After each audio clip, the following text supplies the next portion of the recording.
नमस्कार सभी भैया दीदी का स्वागत है सुमन प्रजापति अवधि लोकगीत में। तो आइए आपको ले जाते हैं अपनी जीवन की कहानी में। तो कैसे होता है जीवन का जो पीछे छूट गया है, तो आप लोग को ले जाते हैं। आज हमारे पति से हमारा अनबन हो गया है। अब मुझे बहुत गुस्सा लग रही है, बहुत गुस्सा आ रहा है, इसलिए मैं ये गीत गा रही हूँ। तो आप लोग गीत में बने रहिए, बहुत ही प्यारा गीत है।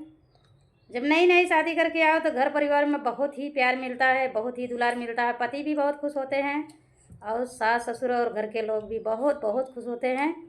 बहू की बोली कोयल जैसी लगती है।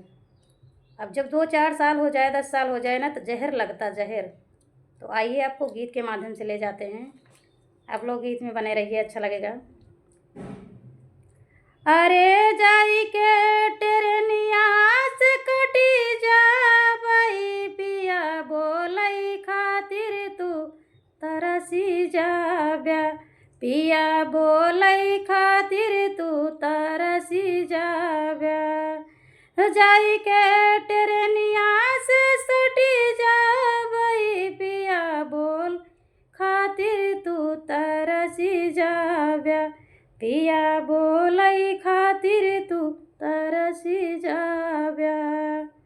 पहिले पहिले हम आए गवनवा, पहिले पहिले हम आए भवनवा, बोलिया हमार लगई कोयल के जैसी, बोलिया हमार लगई कोयल की जैसी। अब काहे बोलिया जहर लागई, अब काहे बोलिया जहर लागई, पिया बोलई खातिर तू तरसी जाब्या, पिया बोलई खातिर तू तरसी जाब्या। जाई के टेरनिया से कटी जाबई, जाई के टेरनिया से कटी जाबई, पिया बोलई खातिर तू तरसी जाब्या, पिया बोलई खातिर तू तरसी जाब्या।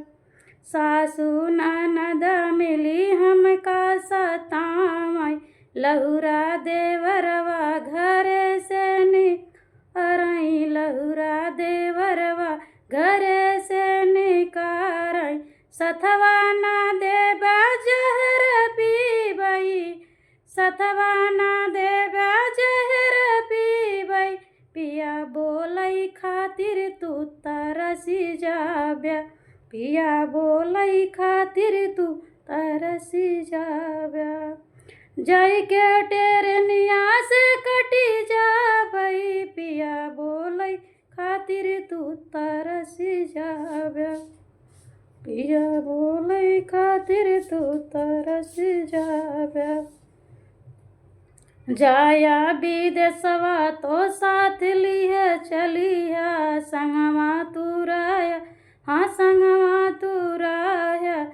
सथवा ना देबा लगबई फांसिया, पिया बोलई खातिर तू तरसी जाब्या, पिया बोलई खातिर तू तरसी जाब्या। इतना ही नहीं पिया और कुछ होए, मारे के बाद पिया जेल तू जाब्या। इतना ही नहीं पिया और कुछ होए, मरने के बाद जेल तू ही जाब्या।